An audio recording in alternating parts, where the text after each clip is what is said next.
Hello friends, स्वागत है आपका आज की इंटरेस्टिंग रिएक्शन वीडियो में।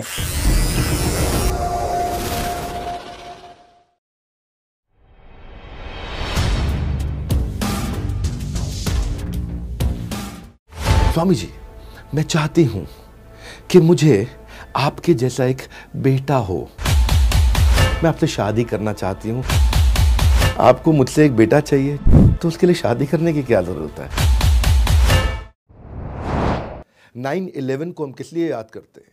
किस लिए करते हैं? हाँ, इसको हम Osama bin Laden, World Trade Center के धमाके, टकराते हुए एयरप्लेन के लिए याद कर, डरा देने वाली तारीख है। पर 9/11 की यह तारीख गर्व से सर को ऊंचा कर देने वाली तारीख भी है, जब स्वामी विवेकानंद शिकागो में brothers and sisters of America नाम का वो सुंदर सा प्रवचन उन्होंने दिया। 7,000 लोगों ने खड़े होकर के मिनटों तक, कई मिनटों तक गड़गड़ाहट के साथ तालियां बजाई। भारत के एक युवा सन्यासी भारत के विश्व गुरु के रूप में भारत को स्थापित करने के लिए गए। ये है वो स्वामी विवेकानंद। 9/11 को हम न्यूयॉर्क के लिए नहीं, शिकागो के लिए जानेंगे। आतंकवाद के लिए नहीं, धर्म संवाद के लिए जानेंगे। लादेन के लिए नहीं, नरेन के लिए जानेंगे। कौन है ये नरेन? ये वही है नरेंद्र नाथ दत्त, यानी कि नरेन यानी कि स्वामी विवेकानंद। नमस्कार, विवेक बिंद्रा बोल रहा हूं, founder and CEO badabusiness.com। App तो डाउनलोड करी होगी अपने बड़ा बिजनेस। बहरहाल 12 जनवरी 1863 का आपका जन्म हुआ। सारे शास्त्रों को आप पहचानते हैं। नेशनल यूथ डे के रूप में मनाया जाता है वैसे इनके जन्मदिन को। खड़ा होकर के आज पावरफुल वीडियो देने वाला हूं आपको। वेद, उपनिषद, भगवद गीता, रामायण, महाभारत, पुराण सब याद था, कंठस्थ था इनको। रामकृष्ण मिशन की इन्होंने स्थापना करी सोशल सर्विसेज के लिए। स्वामी विवेकानंद, आपको मालूम है, जमशेदजी टाटा के गुरु भी थे। कुछ ऐसी कहानियां बताऊंगा आज आपको स्वामी विवेकानंद। मैं इतना उत्साहित हूं आज श्रील प्रभुपाद के बाद, जो इन्होंने इस्कॉन की स्थापना करी, जिन्होंने पूरे विश्व में भगवद गीता लेके गए। उनके अलावा स्वामी विवेकानंद जो पूरे विश्व में हिंदू, हमारे देश की संस्कृति, हमारे देश को पूरी दुनिया में पहुंचाया। स्वामी विवेकानंद बचपन में थोड़े शैतान थे। माता पिता बचपन से शुरू करते हैं ना, माता पिता उन्हें बोलते थे, इतना खेलता रहे, इतना शैतान है, हाँ, नरेन नरेन नरेन नरेन। और ये क्या, चंपा का पेड़ इनके घर के आंगन में हुआ करता था, उस पे उसका टहनी थोड़ी कमजोर होती है, ये उस पर लटकते थे। समझाएं तो मानते नहीं थे। सारे दोस्त इनके उस पर लटकते थे। तो एक दिन पिताजी ने बुलाया, बोला कोई चाल चलता हूं। उन्होंने बुलाया, नरेन इधर आओ, सारे दोस्तों को बुलाया।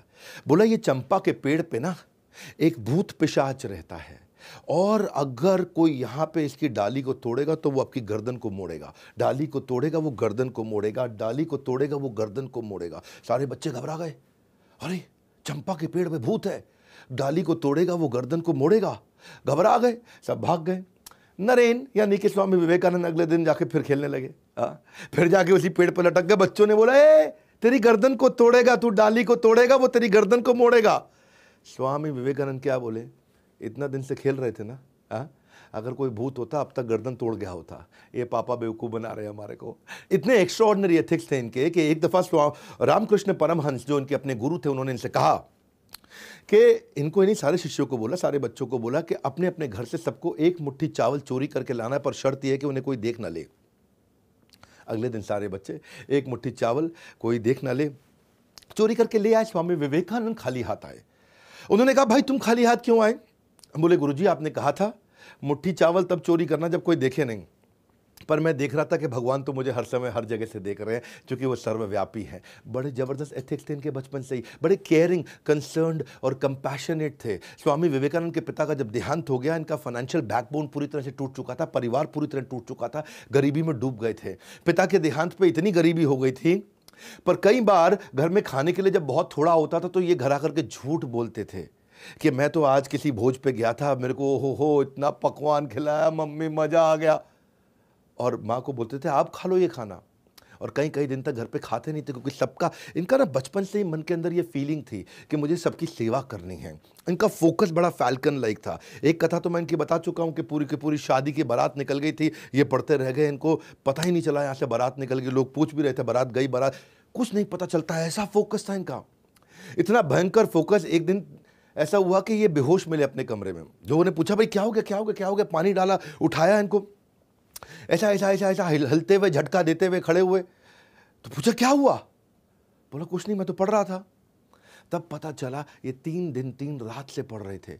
इन्होंने कुछ खाया नहीं, कमज़ोरी के कारण अचानक थोड़ा अनकॉन्शियस हो गए थे। हाँ, ये इनका नेचर, इनका प्रकृति इतना फोकस का था, इतना फोकस कि 3 दिन 3 रात बोले मुझे खाना याद ही नहीं आया। हाँ, उनको किसी ने बताया कि आज क्या तारीख है। इनको पता चला तारीख 3 दिन आगे निकल चुकी, क्योंकि कई किताबें पढ़ते चले गए। उत्तिष्ठ जागृत प्राप्य वर्णन निबोधिता। उठो जागो तब तक लक्ष्य के पीछे भागो जब तक लक्ष्य प्राप्त ना हो जाए। Arise awake and stop not until your goal is achieved. ये स्वामी विवेकानंद का वो गोल्डन स्टेटमेंट है।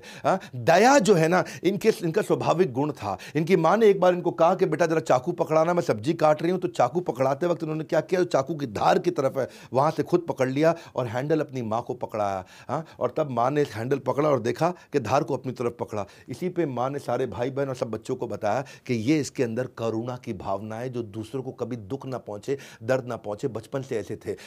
स्वामी विवेकानंद जब शिकागो गए आगे चल के बड़े होने पे, तो वहां एक लाइब्रेरी जाया करते थे। एक किस्सा सुनना बहुत मजा आएगा आपको। लाइब्रेरी जाते थे, सुबह किताब बोरो करते थे, शाम को वापस करते थे, सुबह किताब बोरो करते थे, शाम को वापस करते थे, सुबह किताब बोरो करते थे। लाइब्रेरियन परेशान, बोले तुम इंडियन पागल हो गया भैया, सुबह किताब बोरो किया, शाम को वापस किया। बोले जब पढ़ना नहीं तो मजा क्यों लेते हो, टाइम क्यों वेस्ट करते हो।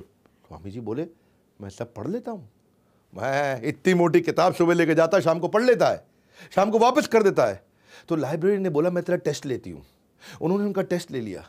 उन्होंने 1 महीने की 30 किताबें उठाई और बोला कि चलो मैं इसमें से कुछ पूछती हूँ। और जब पूछने लगी उनसे, तो स्वामी विवेकानंद ने न केवल ये उसका उत्तर दिया, बल्कि ये भी बता दिया कि आप 1415वें पेज से, आप 392वें पेज से, आप 221 पेज से ये प्रश्न पूछ रहे हैं और इसका उत्तर इस पैराग्राफ में लिखा। और पूरा का पूरा पैराग्राफ याद रहा। Photographic memory. स्वामी विवेकानंद अद्भुत थे। एक बार एक ब्रिटिशर ने स्वामी विवेकानंद से पूछा कि Swami ji why don't you wear proper clothes. अब वो भगवा वस्त्र में रहते हैं ना, धोती कुर्ते में, भगवा वस्त्र में। उन्होंने पूछा कि why don't you wear proper cloth like a gentleman. तो उन्होंने इसका अर्थ क्या हुआ, भाई तुम अच्छे कपड़े जेंटलमैन के लिए क्यों नहीं पहनते। तो स्वामी विवेकानंद मुस्कुरा के बोले कि आपके कल्चर के अंदर टेलर आपको, दर्जी आपको जेंटलमैन बनाता है, पर हमारे भारत में, हमारे कल्चर के अंदर हमारा कैरेक्टर हमारे को जेंटलमैन बनाता है। ये कैरेक्टर के बहुत पक्के थे। इनका एक तो इच्छा शक्ति और बुद्धि, ये 2 चीज़ बहुत ज़बरदस्त थी। ये वहाँ यूनिवर्सिटी में पढ़ा करते थे अमेरिका में। और एक दिन जब कैफेटेरिया में कुछ खाने गए तो थाली में भोजन लिया, जाकर के बैठ गए टेबल पे। जैसे ही टेबल पे बैठे तो वहाँ उनका एक प्रोफेसर बैठा हुआ। वो अंग्रेज प्रोफेसर इनसे चिढ़ता भी था, बहुत चिढ़ता था। हाँ, तो जैसे ही अंग्रेज प्रोफेसर ने देखा कि ये स्वामी विवेकानंद आके बैठ गया है, तो एकदम बोला वो, pigs don't sit next to swan. सुअर जो है हंस के पास नहीं बैठा करते हैं, ऐसा प्रोफेसर बोला उनको। स्वामी विवेकानंद मुस्कुराए, बोले सुअर हंस के पास नहीं बैठते। बोले नहीं बैठते। बोले ओके ठीक है, मैं उड़ जाता हूँ फिर। और उठ के प्लेट निकल पड़े। सारे बच्चे हंसने लग गए। वो सोच रहा था कि भाई इसको सुअर बोलूँ, ये कहते हैं मैं उड़ जाता हूँ। तो बेचारे प्रोफेसर की बेइज्जती हो गई। वो बोला मैं उड़ जाता हूँ, मतलब ये हंस तो सुअर। तो बेचारे जब सब हंसने लगे तो प्रोफेसर को बहुत बुरा लगा। उसने सोचा है मैं इसकी बेइज्जती करता हूँ, चिंता मत कर, तू क्लास में, तेरे को क्लास में देखता हूँ। वो स्वामी विवेकानंद क्लास में आके बैठे तो प्रोफेसर ने कहा तुम खड़े हो जाओ। स्वामी विवेकानंद को खड़ा कर दिया। खड़ा करके बोले अगर 2 थैले मिलेंगे बाजार में, एक में धन एक में बुद्धि, स्वामी विवेकानंद तुम क्या उठाओगे। तो स्वामी विवेकानंद मुस्कुराए, बोले मैं धन वाला थैला उठा लूंगा। बोले देखा, मुझको पहले ही पता था, है जी। तो बोला, प्रोफेसर बोला अचानक, बोला आप क्या करते। प्रोफेसर बोला मैं बुद्धि का थैला उठाता, बुद्धि जरूरी है। स्वामी विवेकानंद बोले ठीक बात है, जिसके पास जो नहीं है वो तो वही उठाएगा ना। हाँ, अब बच्चे बहुत जोर से हंसने लगे, है जी। उसने टीचर को फिर बेवकूफ़ बना दिया। लेकिन टीचर को जो है ना गुस्सा बड़ा, बोला इसको भी सिखाता हूँ, मैं अभी सिखाता हूँ। अगले दिन उसने टेस्ट ले लिया सबका, बोला सब टेस्ट दो। स्वामी विवेकानंद ने टेस्ट दिया, बहुत देर बैठ के बढ़िया टेस्ट दिया, इतनी शीट भर दी। तो जब प्रोफेसर के पास सारी शीट आई, प्रोफेसर साहब ने शीट पढ़ी नहीं और नीचे लास्ट में आखिरी शीट पर लिख के दे दिया इडियट। इडियट लिखा, वापस कर दिया, है जी। स्वामी विवेकानंद ने देखा कि भाई ये प्रोफेसर ने पढ़ा नहीं है और नीचे लास्ट में इडियट लिख दिया है। तो वापस गए प्रोफेसर के पास, बोले प्रोफेसर साहब, हाँ गुरुजी, आपने जो है साइन करके अपना नाम तो लिख दिया लेकिन मेरे को मार्क्स तो दिया ही नहीं। तो वो इडियट बता दिया कि आपने अपना। इतना तेज थे स्वामी विवेकानंद, इतना तेज थे कि प्रोफेसर बोले इडियट लिखा तो आपने साइन कर दिया, मतलब। स्वामी विवेकानंद का मानना था कि अगर आप अपने आप को कमज़ोर मानोगे तो आप कमज़ोर हो जाओगे, और अगर अपने आप को शक्तिशाली मानोगे तो आप शक्तिशाली हो जाओगे। मानसिक रूप से बहुत बुद्धिमान, अलग ही प्रकार के टिट फॉर टैट करने वाले, क्योंकि अंग्रेज लोग चिढ़ा करते थे उन दिनों भारतीयों से। तो एक दिन ट्रेन में जा रहे थे, और जब स्वामी जी ट्रेन में जा रहे थे तो थोड़ा बर्थ होती है ट्रेन की, जहाँ बेड जैसा होता है, उस पर लेट गए, उनकी आंख लग गई। तो बाजू में अंग्रेज बैठा था, अंग्रेज ने देखा ये स्वामी जी बैठे, चिढ़ते थे उनसे वो, तो उनका जूता उतारा, निकाल करके खिड़की से बाहर फेंक दिया। अच्छा, स्वामी जी ने देख लिया कि खिड़की से बाहर फेंका, पर वो कुछ बोले नहीं, और अंग्रेज भी देखा स्वामी कुछ बोल नहीं रहा है, तो अंग्रेज को लगा इसको अंग्रेजी आती नहीं होगी या मुझसे डर गया तो ये कुछ बोल नहीं पा रहा है मेरे आगे। स्वामी जी चुपचाप लेटे रहे। थोड़ी देर में अंग्रेज को भी नींद लग गई। जब अंग्रेज को नींद लगी तो स्वामी जी ने जो है उठे, उनका हैट और अंग्रेज का कोट उठा करके खिड़की से बाहर फेंक दिया। जब अंग्रेज उठा तो देखा भाई हैट कोट कहीं मिल नहीं रहा, तो बोले स्वामी जी आपने मेरा हैट कोट देखा है? बोले हाँ देखा है। बोले कहाँ है वो? बोले वो मेरे जूते ढूंढने गए हैं। हाँ, मेरे जूते ढूंढने गए। इतना तेज टिट फॉर टैट करते थे। स्वामी जी के बारे में नेताजी सुभाष चंद्र बोलते थे कि ये फुल ब्लडेड मैस्कुलिन पर्सनालिटी है, फाइटर टू द कोर है। हाँ, फुल ब्लडेड का मतलब always enthusiastic, high on energy. ये कोई असाधारण वैसे स्वामी जी नहीं थे जो केवल हाथ ही जोड़ के ऐसे बैठे रहे, ये अलग प्रकार के स्वामी जी थे। इनका प्रेजेंस ऑफ माइंड बहुत तेज था। एक दिन जब ट्रेन में ट्रैवल कर रहे तो वहां कुछ लड़कियां आ गई सामने। लड़कियों ने देखा कि गेरुए वस्त्र में साधु बैठा है, बेवकूफ होगा, इसको कुछ बेवकूफ़ बनाते हैं। उन्होंने देखा कि स्वामी विवेकानंद ने बहुत बढ़िया घड़ी पहनी है, इतनी बढ़िया घड़ी तीनों लड़कियों की नज़र थी। तो उन्होंने स्वामी जी को बोला, ए स्वामी अपनी घड़ी उतार के दे दो, नहीं तो यहीं चिल्लाएंगे कि तुम हमको छेड़ रहे थे। तो स्वामी विवेकानंद चुप रहे। उन्होंने अनसुना कर दिया, ए स्वामी तुमको बोल रहे हैं घड़ी उतार के हमको दे दो। अंग्रेजी में बोला, मैं ऐसे बोल रहा हूँ, घड़ी उतार के दे दो, नहीं तो हम यहाँ शोर मचा देंगे कि तुम हम पे, हमारी इज्जत पे हाथ डाल रहे थे, तुम हमको छेड़ रहे थे। स्वामी जी जो है चुपचाप बैठे रहे। जब उन्होंने थोड़ा और आगे जाकर के बोला, स्वामी जी बोले हाँ। तो लड़कियां बोली अब क्या करें, हाँ जी कैसे समझाएं इसको? स्वामी जी बोले हाँ। और लड़की अच्छा पढ़ लेता है, बोल नहीं पाता, सुन नहीं पाता। उन्होंने लिख के दे दिया कि भैया सुनो, मेरी अपनी घड़ी उतार के दे दो, नहीं तो सबको बता देंगे तो हमको छेड़ रहे हो।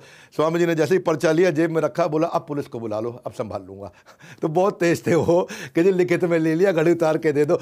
ये स्वामी जी का जो है ना प्रेजेंस ऑफ माइंड, ये कमाल का था। इनकी फोटोग्राफिक मेमोरी थी।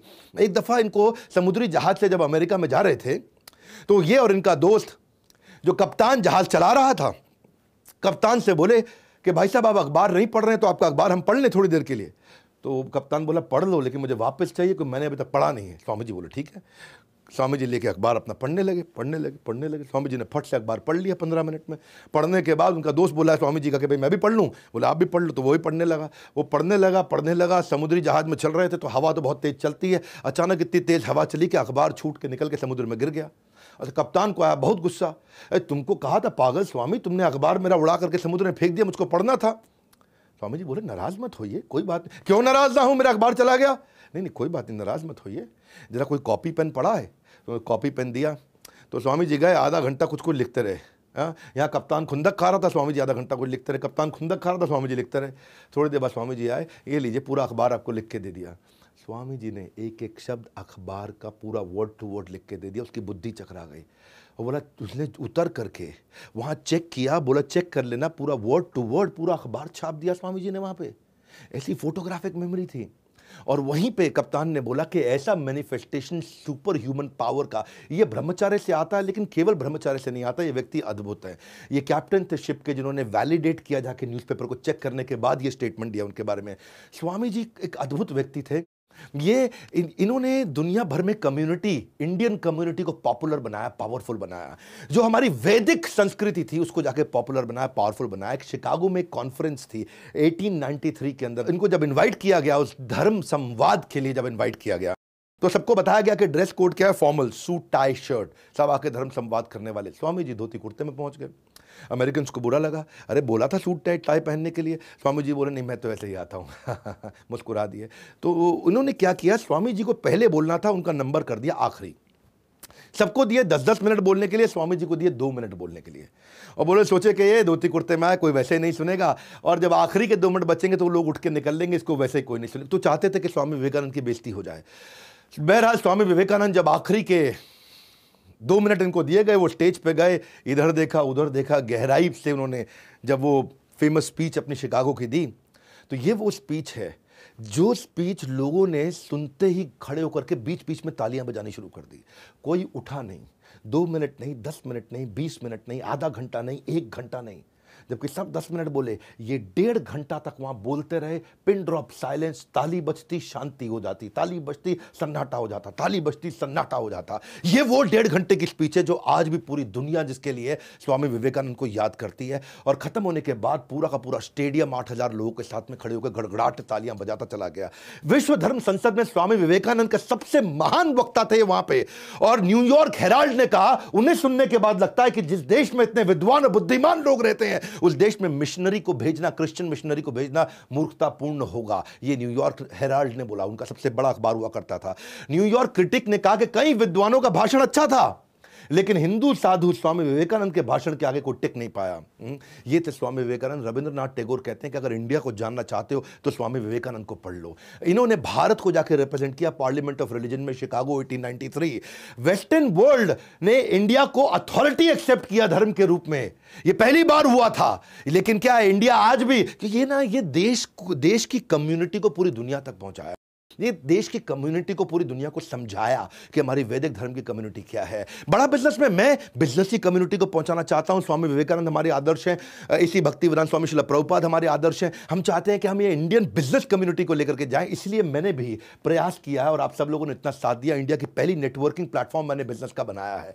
मैं Facebook, LinkedIn, YouTube, Twitter, Instagram, ये सब है सोशल मीडिया, लेकिन बिजनेस का मीडिया कहां है, बिजनेस का सोशल मीडिया कहां है? आज बिजनेसमैन, एंटरप्रेन्योर, इन्वेस्टर, स्टार्टअप, सारे प्रोफेसर, सोलोप्रेन्योर, इनके लिए मैंने एक ऐप तैयार करी है, बड़ा बिजनेस। यहां लोग आते हैं, फेसबुक की तरह ही पोस्ट करते हैं, लिंक्डइन की तरह पोस्ट करते हैं। हजारों लाखों लोगों ने ऐप डाउनलोड करी है, लाखों लोग रोज आते हैं, बिजनेस का कंटेंट वहां डालते हैं, बिजनेस की कंटेंट पे बात करते हैं। MSME, SME, subject matter expert सब आते हैं, सब skill, technology, digital marketing, investing, manufacturing, इन सब पे खूब चर्चा होती है, एक दूसरे से दोस्त बनते हैं। वैसे फेसबुक चलता है। आप सबको बताना चाहता हूं मैं आगे और कहानियां सुना रहा हूं स्वामी विवेकानंद की, लेकिन उससे पहले आपको बता दूं, ऐप जरूर डाउनलोड कर लेना आज के आज, अभी के अभी, इस वीडियो को समाप्त होते ही।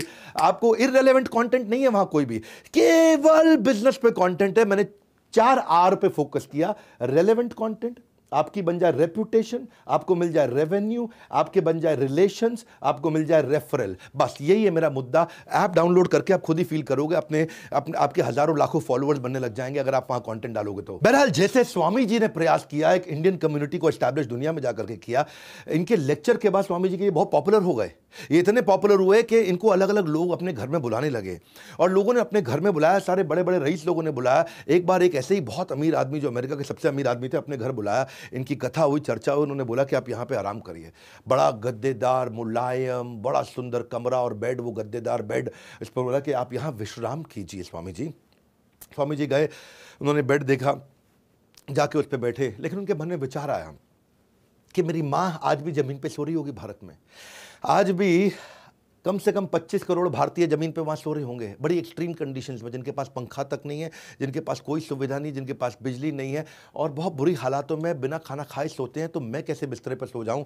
उस दिन वो बिस्तरे पर नहीं सोए, वो ज़मीन पर सोए, लेकिन वो उनका आखिरी दिन था। उसके बाद उन्होंने कभी किसी का इन्विटेशन एक्सेप्ट नहीं किया, अपने आश्रम में जाकर सोया करते थे। इनफैक्ट एक बार प्राइम मिनिस्टर ब्रिटेन के, उन्होंने स्वामी जी को इन्वाइट किया और लंच पे उनको बिठाया, और लंच में स्वामी जी खुद भी बैठे उनके साथ में। अब ब्रिटेन का प्राइम मिनिस्टर छुरी कांटा लेकर के अपना बढ़िया से खाने लगा। भाई प्राइम मिनिस्टर है, और स्वामी जी बड़े बुद्धिमान थे, उनको बुलाया कि भाई चर्चा हो जाए उनसे। स्वामी जी अपना प्लेट लेकर के हाथ से खाने लगे।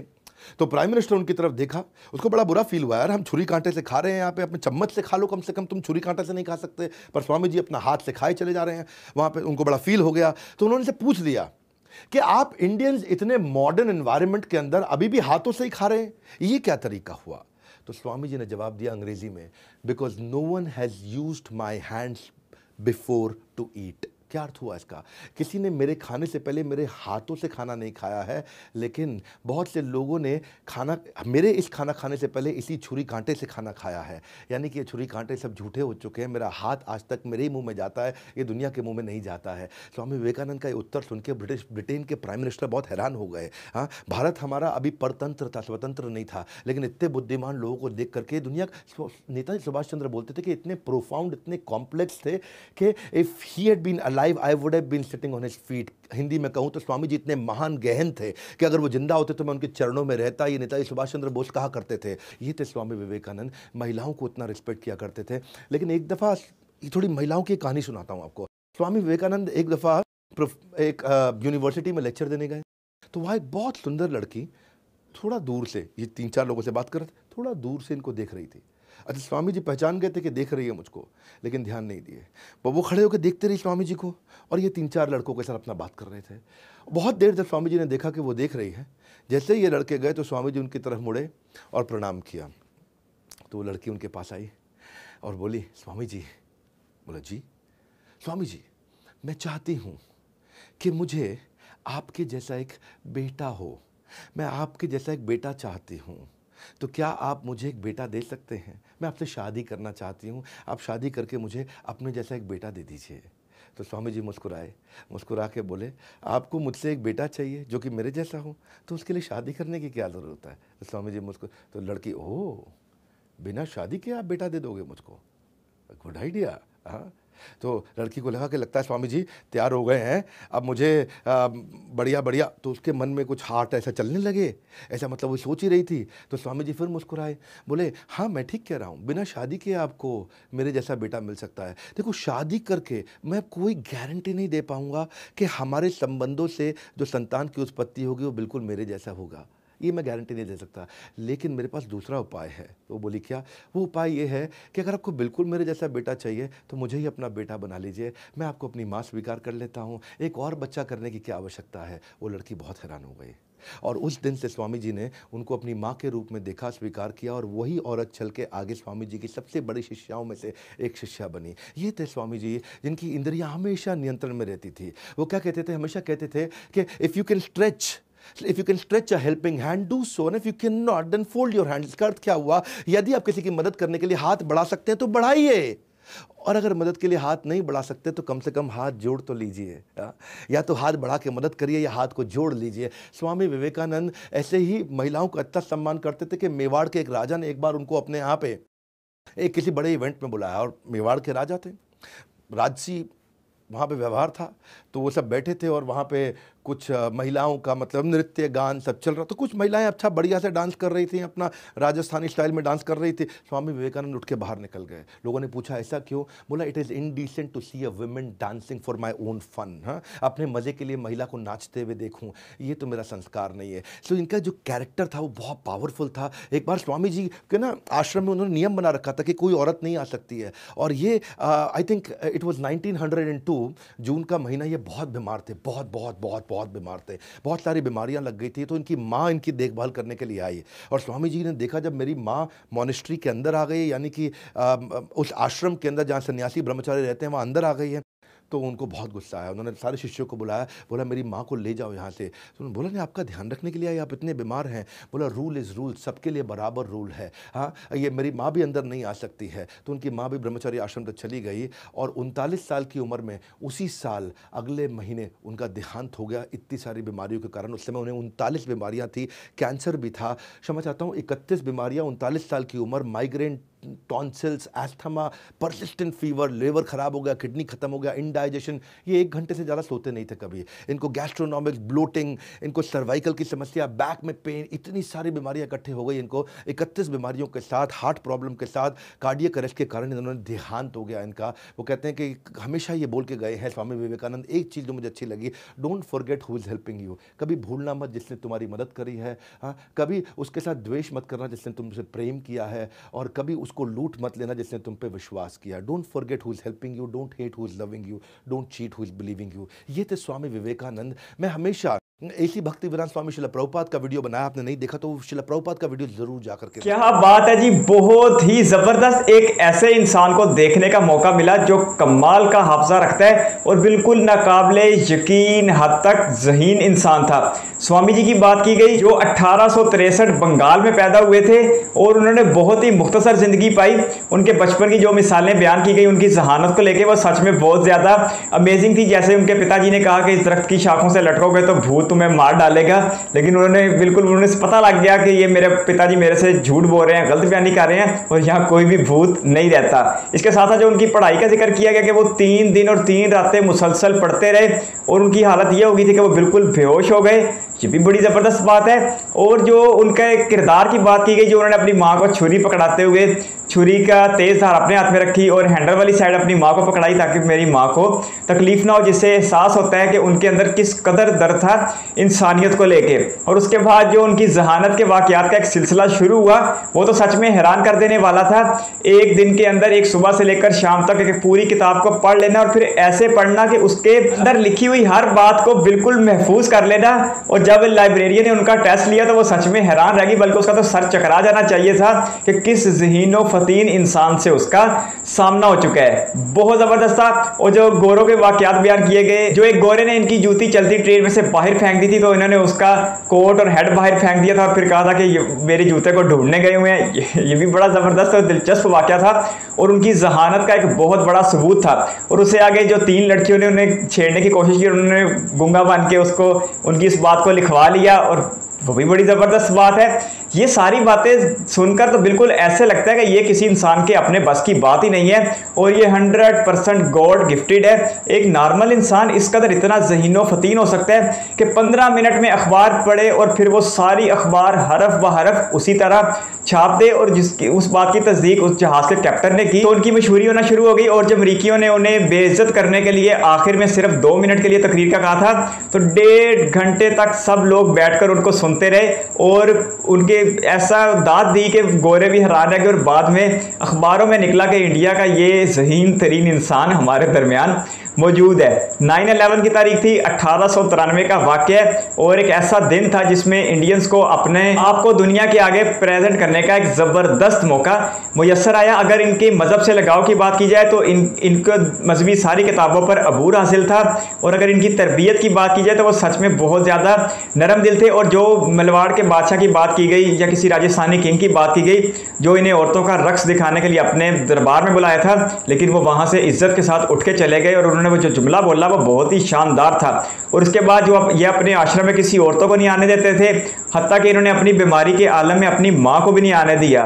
यहाँ से इनके किरदार की, इनके बड़ेपन की अक्कासी होती है। इनकी बातों से, इनकी ज़िंदगी से सीखने के लिए बहुत कुछ मिल सकता है। और सुभाष चंद्र बोस ने कहा था कि अगर मेरी ज़िंदगी में ये मुझे मुयस्सर आते तो मैं इनके कदमों में बैठ जाता। तो सच में इनकी शख्सियत ही इस काबिल थी कि इनके कदमों में बैठा जाए और इनका किरदार इस कदर अजीम था कि इनकी इज्जत की जानी चाहिए। और जिस तरह इनकी मुख्तसर ज़िंदगी की बात करें तो सिर्फ 39 बरस की उम्र में इनका इंतकाल हो गया और इनके इंतकाल के वक्त ये 31 बीमारियों का शिकार थे। तो इन्होंने अपनी सारी ज़िंदगी इंसानियत के लिए वक्फ कर दी और इन्होंने अपनी 39 साल मुख्तसर सी ज़िंदगी में ऐसे वाक़यात पीछे छोड़े जो बाद में आने वालों के लिए मिसाल बन गए। जिस तरह के वीडियो में कह रहे थे कि स्वामी जी ने कहा था अगर अपना हाथ किसी की मदद के लिए नहीं बढ़ा सकते तो कम अज़ कम जोड़ ही दो। तो बड़े ज़बरदस्त इनके अखलाकियात थे और बड़ा ज़बरदस्त इनका म्यार ज़िंदगी था और देख के बहुत ज़्यादा अच्छा भी लगा। और इनके लाइफस्टाइल इस कदर सादा था कि जो अमेरिका के एक अमीर तरीन इंसान इनकी दावत करके इनको एक शानदार बिस्तर पर सुलाना चाहा, लेकिन इन्होंने इसलिए सोना गवारा न किया कि इनके देश के 25 करोड़ भारतीय ज़मीन पर सोए हुए हैं। ये भी बड़ी ज़बरदस्त बात है। इनकी बात है तो मुझे गांधी जी की बात याद आ गई। जो गांधी जी से सवाल हुआ था कि आप पूरा लिबास क्यों नहीं पहनते, तो गांधी जी ने कहा था कि जब तक 40 करोड़ हिंदुस्तानी पूरा लिबास नहीं पहनेंगे तब तक मैं भी नहीं पहनूंगा। और जो इनकी ब्रिटिश प्राइम मिनिस्टर ने दावत की थी और इन्होंने उस दावत में अपने हाथों से खाया था, अपनी उंगलियों से खाया था, वो भी एक बड़ी ज़बरदस्त बात है। शाह फैसल को लेकर भी ऐसा एक वाक़या मिलता है कि शाह फैसल भी अपनी उंगलियों से खाया करते थे। तो उनसे भी ये सवाल हुआ था कि आप चम्मच और कांटे वगैरह का इस्तेमाल क्यों नहीं करते, तो उन्होंने भी इससे मिलता जुलता जवाब दिया था कि मेरी उंगलियां हमेशा मेरे ही मुंह में जाएंगी, जबकि ये सामने पड़ा हुआ चम्मच किसी भी इंसान के मुंह में कभी भी जा सकता है। तो बहुत ज़बरदस्त थी इनकी ज़िंदगी और ऐसे वाक़यात इनकी जहानत की बहुत बड़ी अक्कासी करते हैं। बहुत अच्छा लगा देख के। आपके कीमती वक्त का शुक्रिया। अगर आप भी किसी वीडियो पर राशि चाहते हो तो अपनी कीमती राय कमेंट बॉक्स में ज़रूर दीजिएगा। इस वीडियो को कीमती समय देने के लिए बहुत सारा धन्यवाद।